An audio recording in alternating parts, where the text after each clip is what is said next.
दोस्तों नमस्कार, मैं नीरज चौहान। स्वागत आप सभी का गांव गोहांड में। वैसे तो भारत में अनेकों खेलों का आगमन रहा है। कबड्डी हो, कुश्ती हो, खो खो हो या फिर और भी तरह के खेल, जैसे हमारा देश का राष्ट्रीय खेल हॉकी है। लेकिन कुछ गांव के, देहात के, गांव गोहांड के कुछ खेल ऐसे हैं जिनके बारे में जानना बेहद ज़रूरी है। अभी हम गांव मीमला में हैं और एक हमारे भाई हैं, मित्र हैं, प्रदीप पहलवान।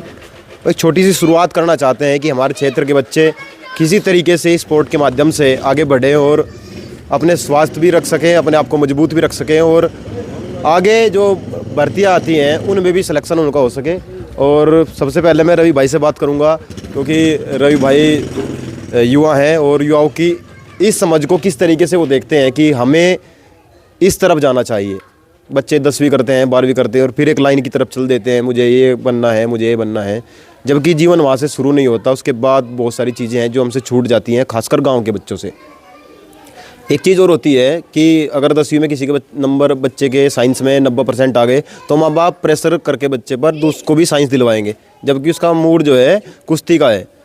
तो जो बच्चे का मूड होता है उसी की तरफ जाना चाहिए। रवि भाई, पहले तो आपका स्वागत है जी।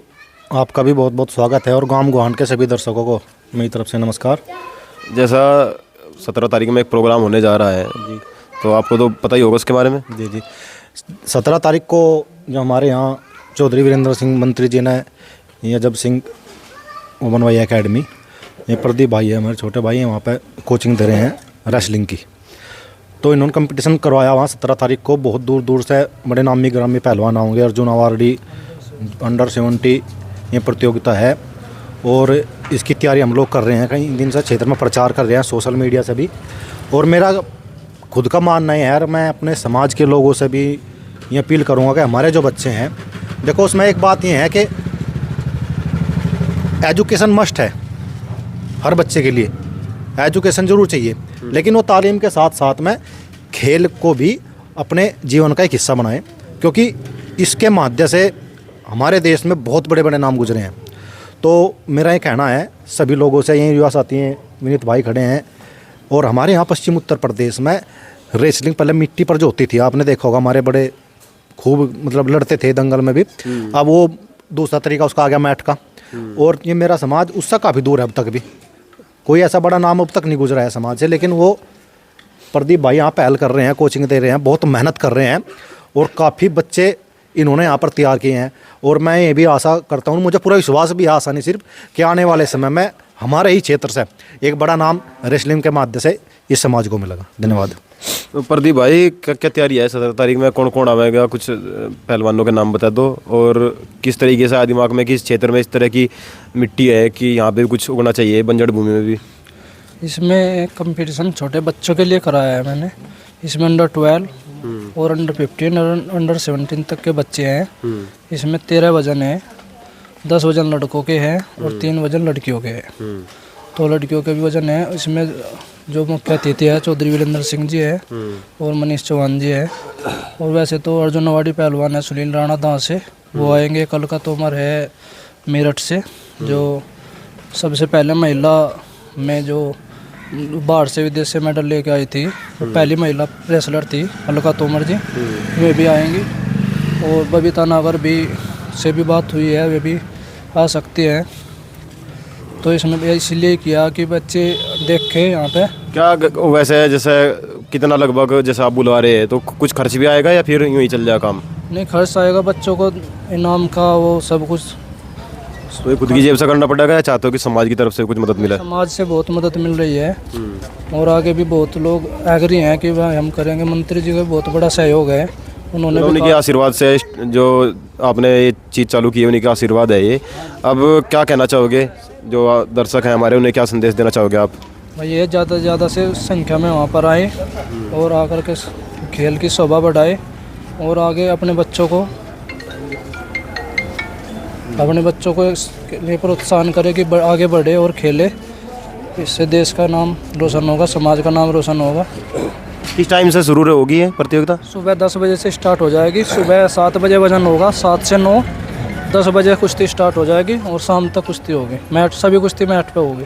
अच्छा, सभी कुश्ती। तो विनीत भाई, जैसा एक क्षेत्र में शुरुआत हुई है, कैसी है शुरुआत? यह बहुत बढ़िया शुरुआत है जी। युवाओं ने तो इसमें देखने भी जाना चाहिए और सहयोग भी करना चाहिए। गांव के वैसे बहुत से है जो फौजी भी है, लड़के पुलिस में है, वे सहयोग कर भी रहे, कुछ नज़रअंदाज भी कर रहे हैं, ऐसी बात नहीं, कुछ कर रहे हैं तो कुछ नज़रअंदाज कर रहे हैं। गुआंढ में तो बहुत बड़े सहयोग, दूर दूर तक भी, जिला सहारनपुर तक भी, जिनका मतलब भी नहीं है, बहुत से ऐसे हैं जो उनसे देखने भी नहीं आ पाने के वे सहयोग कर रहे। कोई 1100 से 2100 5100 11,000 तक भी आ रहे हैं, ऐसी कोई बात नहीं है। तो सभी ने सपोर्ट करना चाहिए, ऐसी बात नहीं, बहुत अच्छी पहल है। कोई ऐसी तो चीज़ नहीं है कि नशा वाली है, वो वाली तो कोई चीज़ नहीं है, ये तो बढ़िया है। शरीर में क्षेत्र में कौन लोग ज़्यादा हैं? इस क्षेत्र में गुज्जर ही है, इस क्षेत्र में गुज्जर है। में तो बहुत कम है। क्या रुझान पहलवानी का? इनमें तो रुझान वैसा रहा, लड़ाई का ऐसी पहल हुई जी भी तो पता लगेगा इन्हें पहलवानी भी कुछ हो। मतलब ये जो ताकत एक्स्ट्रा लग रही ताकत उसको इधर लेकर आना। हाँ, जो यहाँ थाने में जा थी ताकत, या इंगे पहलवानी खड़े में चली जाएगी, जो थोड़ा ठीक सा रह जाएगा, इन्हें ज्ञान हो जाएगा। यहाँ अगर भाई ये भी चीज़ हो जा, कुश्ती में कुछ चीज़ है, इसमें भी आगे का पता लगेगा, कहीं लड़ाई में नहीं पता लगता। और इनके जाट लोगों का भी बहुत सहयोग है पीछे से, ये भी लोग आओगे देखने के लिए, ऐसा कुछ नहीं है, सब चीज़ बढ़िया चल रही है। तो भाई यहाँ पे जो प्रदीप भाई हैं, हमारे भाई पहलवान हैं, और इन्होंने मैं कहूँगा बड़ी ज़बरदस्त ये सोच के साथ इस कार्य को शुरू किया है मैट पर। क्योंकि हमने जो दंगल देखे, आपने एक फिल्म देखी हुई पीछे आई थी जिसमें महावीर फोगाट जी अपनी चारों बच्चों के साथ दिखते हैं, और गीता फोगाट किस तरीके से गोल्ड मेडल लेकर भारत में आती है और पूरे दुनिया में। क्योंकि बच्चों को भी हमने उस तरीके से हम नहीं देखते, हम दूसरे तरीके से देखते हैं कि 16 की होगी, 17 की होगी, अब इसको खाना बनाना सिखा दो, 17-18 तक शादी कर देंगे। और इसी तरफ ध्यान है। जब तक बच्चा और बच्चियाँ इस तरफ नहीं जाएंगी, क्योंकि एक ऐसी चीज़ है, इससे नशे से बच्चा दूर रहेगा, ताकत उसको मिलेगी, खाने पीने के लिए अच्छा रहेगा, स्वस्थ रहेगा। तो क्योंकि स्वस्थ शरीर में ही स्वस्थ मस्तिष्क का निवास होता है, तो जब मस्तिष्क ठीक होगा तो बच्चा अच्छे तरीके से लड़ेगा भी।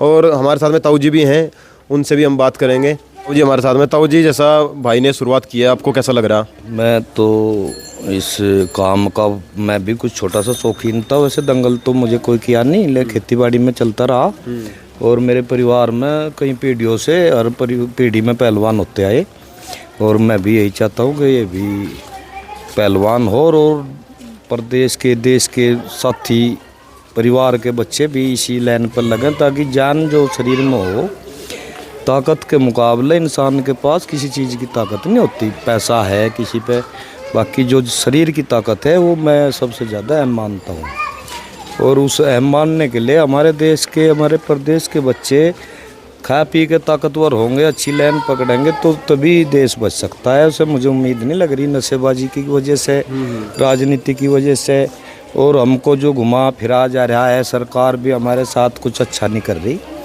कई मसले हैं मेरे अपने। चलो आज सरकार की बात नहीं है, आज तो आज हम इसी के बारे में बात बताऊंगे। पहलवान जितने हमारे क्षेत्र में हुए सभी अच्छे लड़के हुए, लेकिन उन्होंने ऐसा मौका नहीं मिला कि वो सरकार के नॉलेज में आए। सरकार की नॉलेज में आने के लिए हमें भी बहुत प्रयत्न करा अपने इस आपके भाई के लिए, प्रदीप के। तुम्हारी इतनी पावर तो थी नहीं। मैं चाहता था कि ये भी अच्छे स्तर पर जाकर सरकार की मान्यता में आवें और ये कुश्ती लड़ें, और लड़के बच्चे भी सीखें, और उसके सीखने से बच्चों में और जवानी का असर काफ़ी लंबे समय तक रहे। इसी समय से, इसी बात की वजह से तो जो गुरु महात्मा थे ये बड़े 100 साल जी के चले गए। वो कारण यही था कि उनके शरीर में एक संतुलन था, जान थी। उस जान की ही कमी के कारण आज हम सब बीमार हैं। तो मेरा तो सबसे पहले यही बात है, कोई भी बच्चा हो, मेरा यही कहना है कि सभी बच्चे अपने शरीर की तंदुरुस्ती का ख्याल रखें, खेल कूद में ध्यान रखें, और इसमें कभी तो नंबर पड़ेगा, 10 साल बाद पड़ेगा। जैसे कि उम्मीद तो लिए बैठे कि अहिल्या बाई रामचंद्र के पैर लगने से ही अमर होगी, इस तरह इनकी उम्र तो निकल गई। सरकार ने इन्हें कोई मौका नहीं दिया। ये आगे आने वाले समय में मैं तो ये कहना चाहूँगा कि सरकार भी इन्हें कुछ सहयोग दे और कुछ समाज दे, तो ये तभी आगे बढ़ पाएंगे।